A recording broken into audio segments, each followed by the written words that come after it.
Une jeune femme abandonnée par sa belle-mère dans le désert impitoyable du Far West était sur le point de découvrir que l'amour peut fleurir même dans les terres les plus arides lorsqu'un mystérieux cow-boy surgit des brumes de l'horizon, changeant à jamais leur destin dans un voyage de trahison, de rédemption et de passion sous le soleil brûlant des plaines sauvages. Avez-vous déjà senti le poids de l'abandon se transformer en légèreté d'un amour inattendu? C'était une matinée où le désert semblait respirer plus profondément que d'habitude, lorsque les sabots de la diligence soulevèrent le dernier nuage de poussière, laissant derrière elle une silhouette solitaire, au milieu de nulle part. Le soleil commençait déjà son ascension impitoyable dans le ciel sans nuages, et la jeune femme aux cheveux châtains, attachée sous un chapeau de paille usé, regardait l'horizon infini, sans savoir que ce moment de désespoir serait le début d'une histoire qui changerait non seulement sa vie, mais celle de toute une communauté perdue dans les vastes étendues de l'Ouest.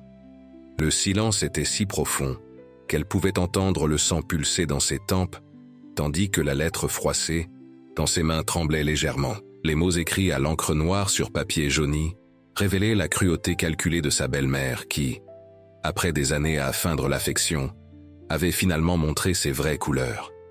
L'héritage laissé par ses parents décédés 3 ans auparavant était le prix, et elle l'obstacle. L'abandonner au milieu du désert était une sentence de mort déguisée en voyage.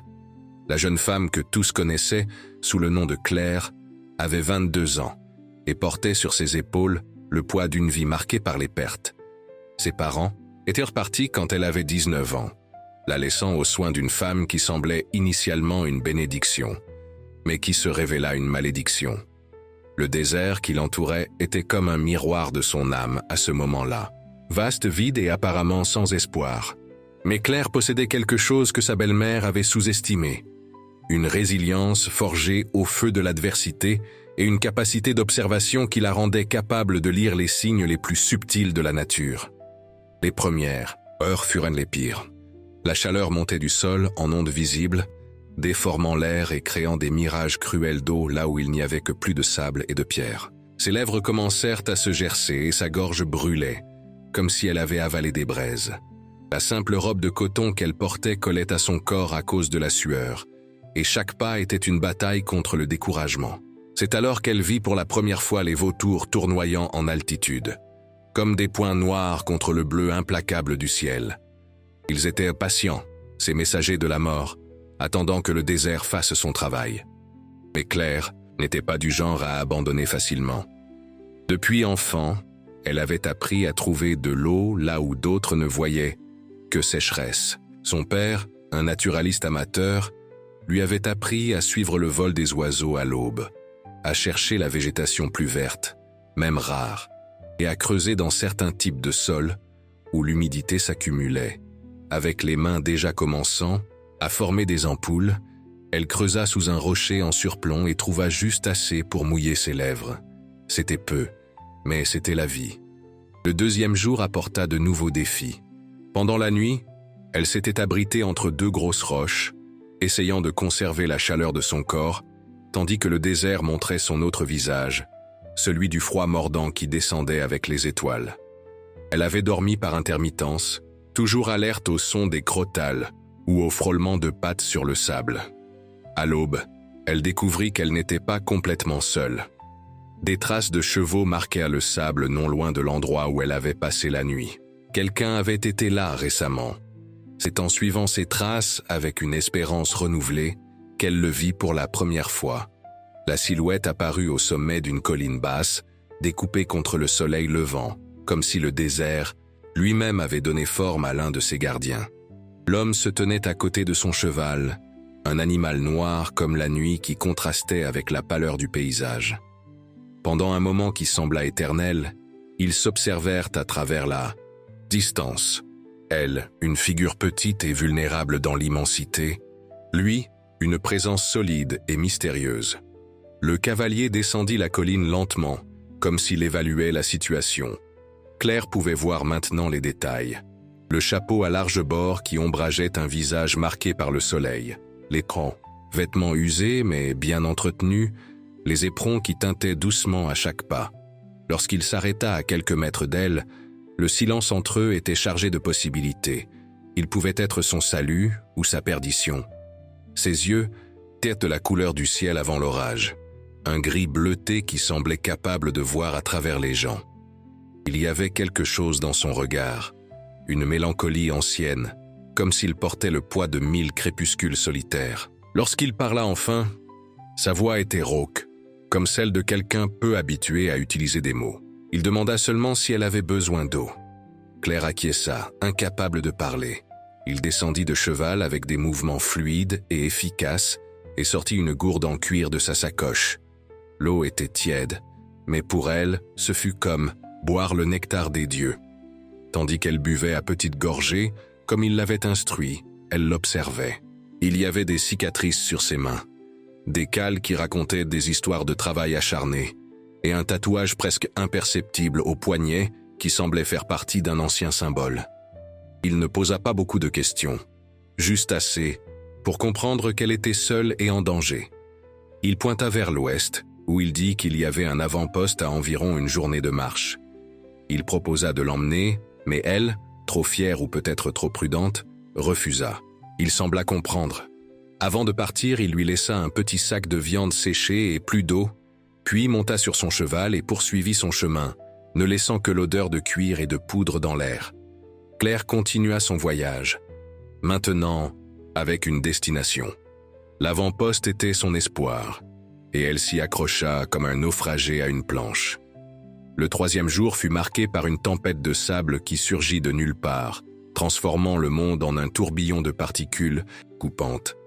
Elle s'abrita comme elle put, couvrant son visage avec son châle et attendant que cela passe.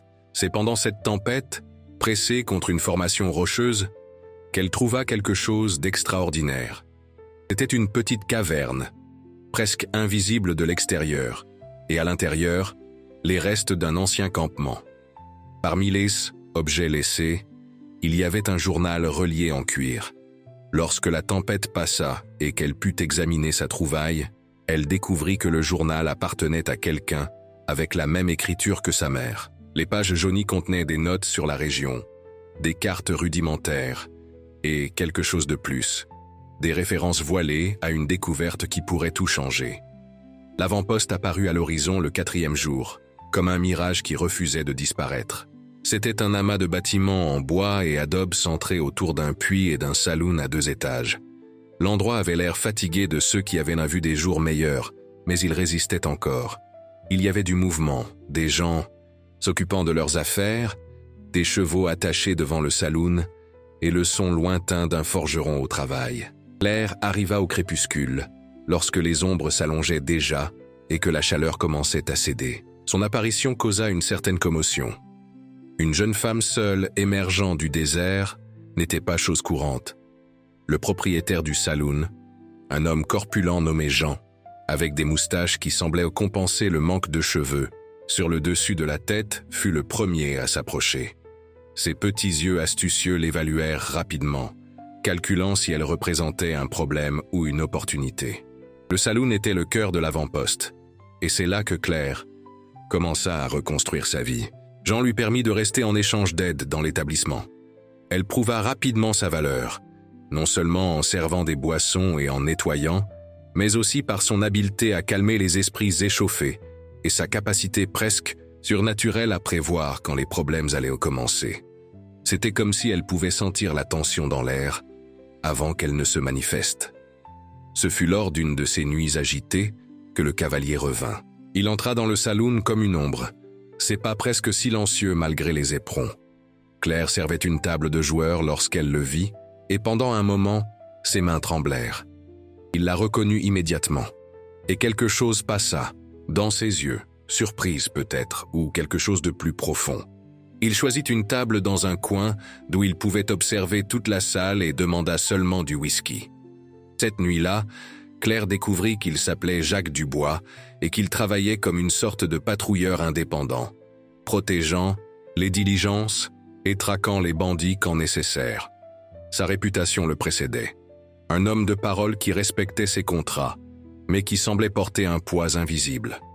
Certains disaient qu'il cherchait la rédemption pour quelque chose dans son passé. D'autres qu'il ne pouvait simplement pas rester en place très longtemps. Les semaines suivantes établirent une routine.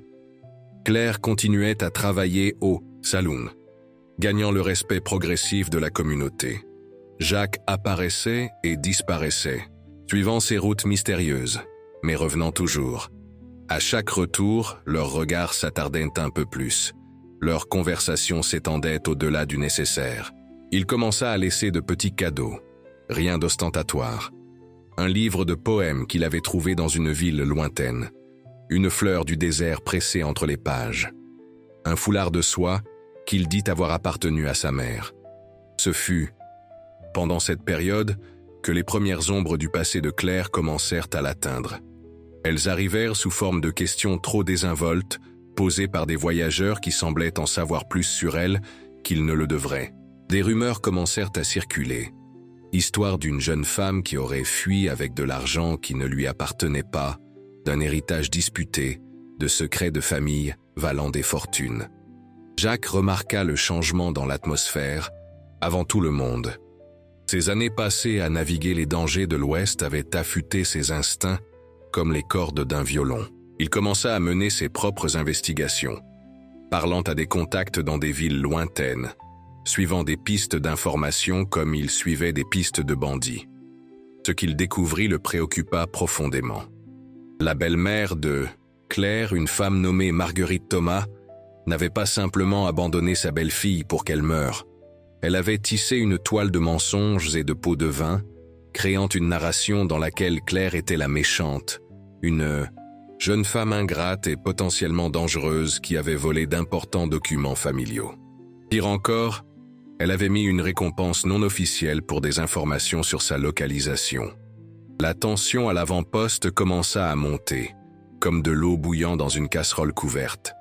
Certains croyaient les rumeurs, d'autres défendaient Claire, qui avait conquis sa place dans la communauté par son travail acharné et sa gentillesse.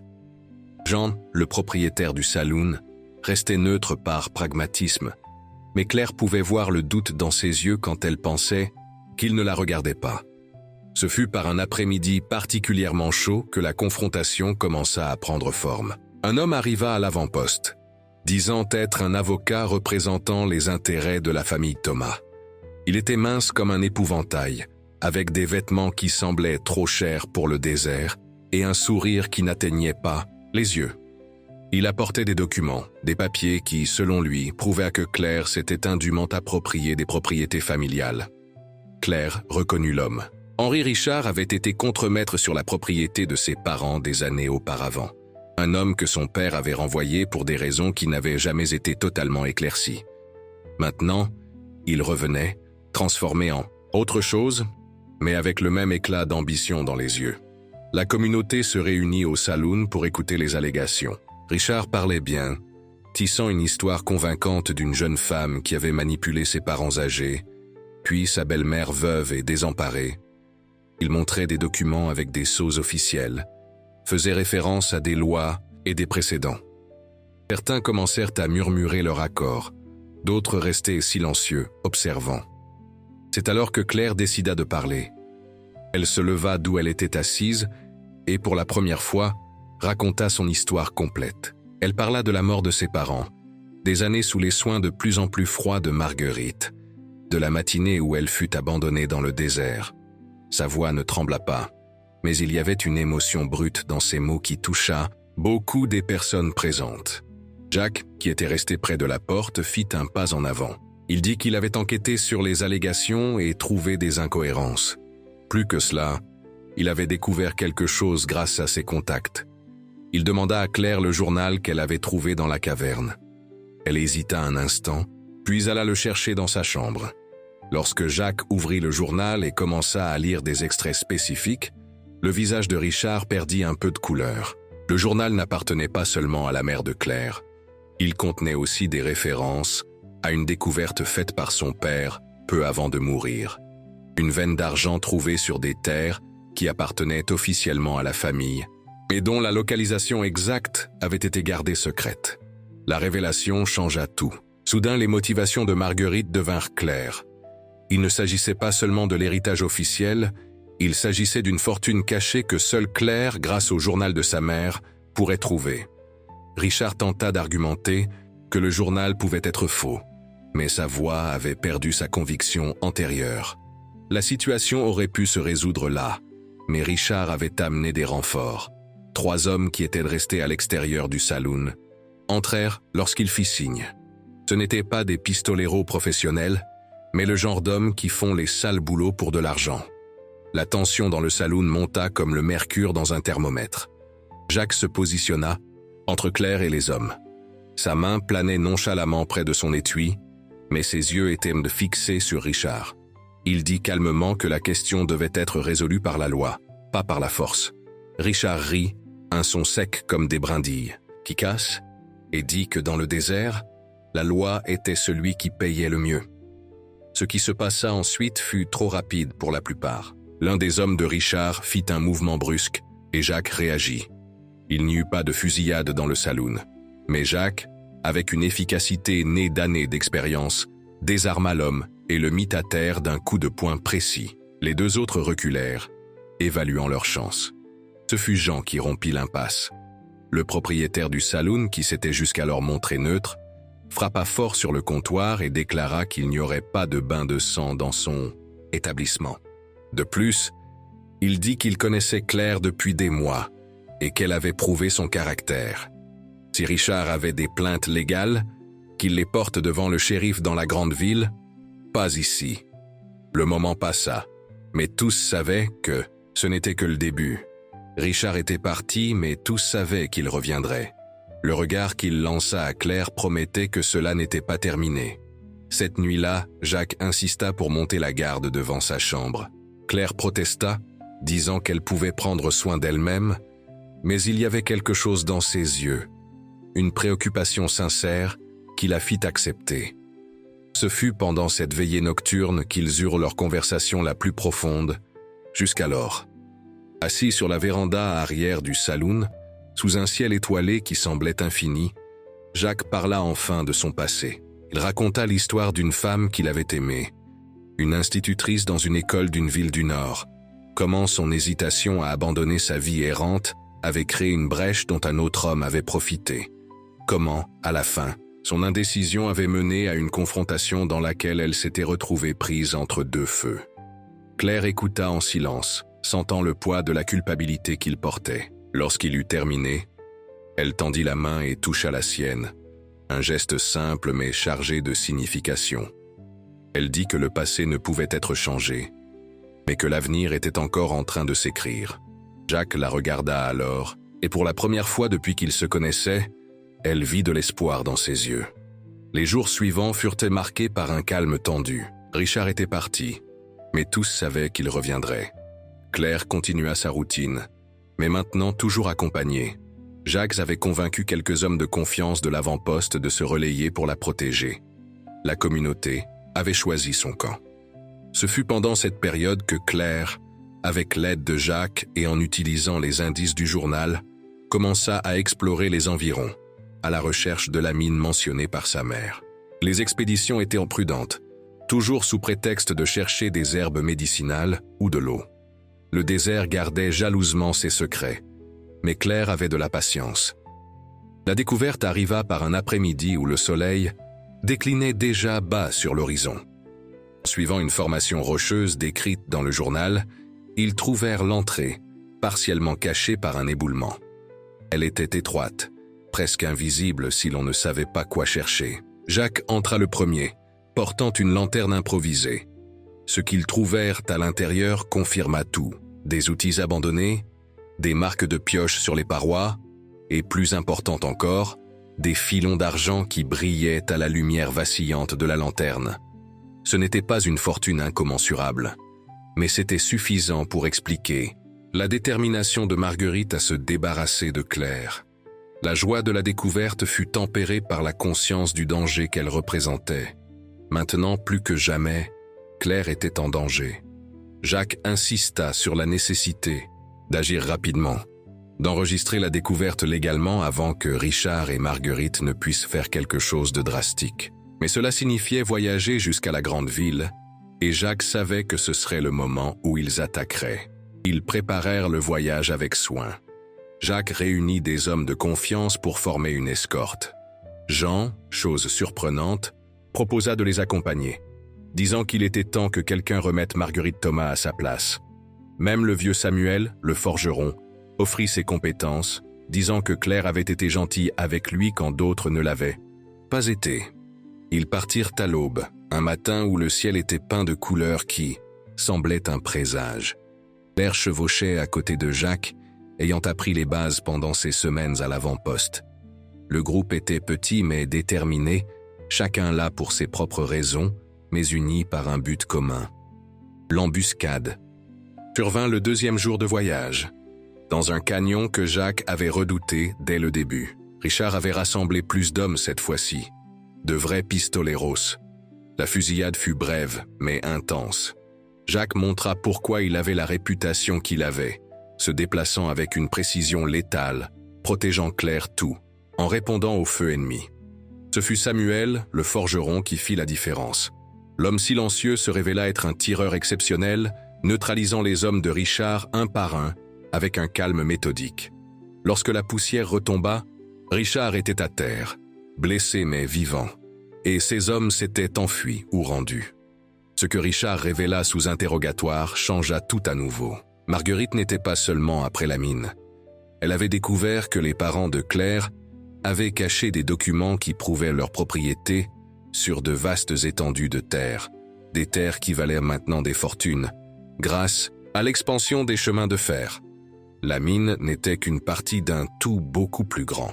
Avec Richard comme témoin réticent, ils continuèrent jusqu'à la ville. Le procès qui suivit fut rapide.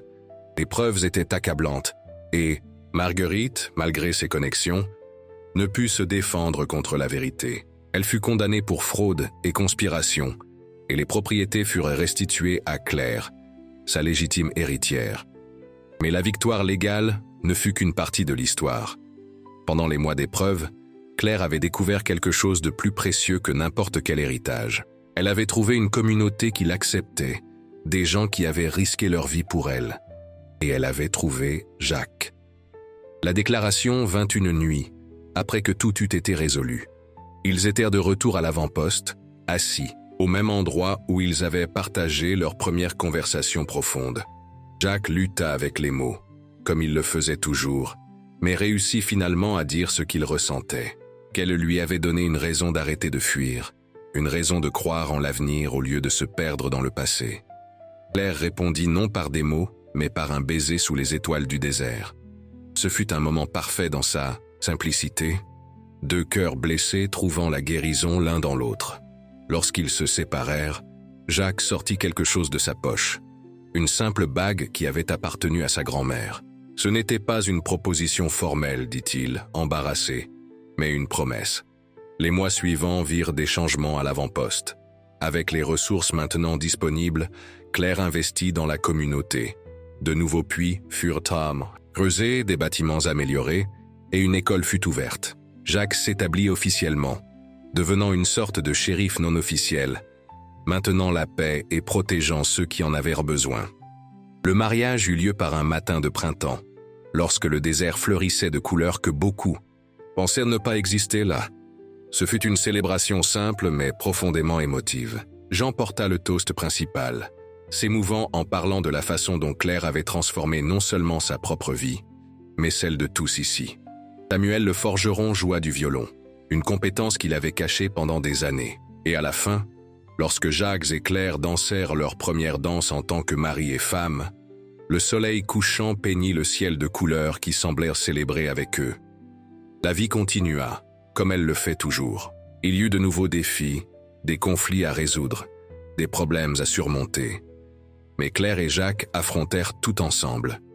La mine produisit assez pour assurer le confort, mais pas tant que cela changea qui ils étaient. Les terres furent développées avec soin, toujours en respectant le désert qui avait été à la fois adversaire et professeur. Des années plus tard, lorsque les cheveux gris commençaient à apparaître et que les rides marquèrent des visages autrefois jeunes, Claire s'arrêtait parfois pour contempler le voyage. De l'abandon dans le désert à la construction d'une vie épanouie, de la solitude à l'amour, de la méfiance à la communauté. Le désert avait tenté de la briser, Mais au lieu de cela, il avait forgé en elle quelque chose d'indestructible. Jacques sortait encore en patrouille, mais maintenant il rentrait toujours à la maison. Pour elle. Parfois, la nuit, lorsque le vent murmurait entre les bâtiments, ils s'asseyaient ensemble sur la véranda, et elle lui lisait le livre de poèmes qui avait été l'un de ses premiers cadeaux. Il tenait sa main comme lors de cette première nuit de confession. Et tous, deux savaient qu'ils avaient trouvé ce qu'ils ne savaient même pas qu'ils cherchaient. L'avant-poste grandit, devint une petite ville, mais prospère. Les gens venaient et allaient, mais l'esprit du lieu demeurait. Un esprit de seconde chance, de rédemption, de communauté. Claire recevait parfois des lettres de jeunes, femmes en difficulté, et répondait toujours avec des conseils, et, si nécessaire, avec une aide concrète. Elle avait créé une sorte de réseau de soutien informel pour ceux qui, comme elle, avaient un jour été abandonnés par la vie. La leçon que Claire portait et partageait était simple mais profonde. Le désert pouvait être cruel, mais il enseignait aussi la résilience. Les gens pouvaient trahir, mais d'autres pouvaient surprendre par leur bonté. L'amour pouvait sembler impossible, mais il fleurissait dans les endroits les plus improbables. Et parfois, être abandonné au milieu de nulle part était exactement ce qui devait arriver pour trouver le chemin de la maison. Par un après-midi particulièrement beau, tandis qu'elle observait les enfants jouer près du puits qu'ils avaient construit, Claire sourit. L'une d'elles, une fillette aux yeux curieux, s'approcha et demanda s'il était vrai qu'elle était arrivée seule, venue du désert. Claire confirma, et la fillette demanda si elle n'avait pas eu peur. Claire réfléchit un instant, puis répondit que oui, elle avait eu très peur, mais que la peur n'était que le début du courage, pas son opposé, qu'il nous faut parfois nous perdre complètement pour nous trouver vraiment. La fillette sembla y réfléchir, puis sourit et retourna en courant vers ses amis. Jacques apparut. Peu après, comme il le faisait toujours, la trouvant où qu'elle fût. Il s'assit à côté d'elle et, ensemble, ils observèrent le soleil commencer sa descente quotidienne. Ils n'avaient pas besoin de mots après toutes ces années. La présence, l'un de l'autre, était conversation suffisante. Mais Claire dit tout de même merci. Il demanda pourquoi et elle répondit « Pour tout, pour rien, pour être là ». Il sourit, ce sourire rare qui faisait encore accélérer son cœur, et dit que c'était à lui de remercier. Qu'avant elle, il n'était qu'un fantôme errant dans le désert. Elle lui avait donné substance, but, raison. Claire posa sa tête sur son épaule, et ensemble, ils regardèrent le jour se transformer en nuit, une fois de plus, dans ce cycle éternel du désert. L'histoire de Claire et Jacques devint une légende dans l'Ouest, racontée dans les saloons et autour des feux de camp. Chaque version un peu différente, certaines ajoutant des fusillades spectaculaires, d'autres romançant à l'excès. Mais au cœur de chaque version se trouvait la même vérité, que l'amour pouvait vaincre la trahison, que la communauté pouvait surmonter la cupidité, que l'espoir pouvait fleurir même sur le sol le plus aride. Et ainsi, tandis que les étoiles commençaient à apparaître dans le ciel du désert et que le froid nocturne commençait à s'installer, Claire ferma les yeux et sourit. Elle avait été abandonnée pour mourir, mais à la place, elle avait trouvé la vie. Elle avait été trahie, mais elle avait découvert la loyauté. Elle avait été seule, mais maintenant, elle ne le serait plus jamais. Le désert avait fait sa magie, transformant une tragédie en le début de la plus belle des histoires. Et vous, à quel moment d'abandon apparent avez-vous trouvé la graine de votre plus grande bénédiction? Quand le désert de votre vie a-t-il révélé l'oasis, qui a toujours été là attendant d'être découvert?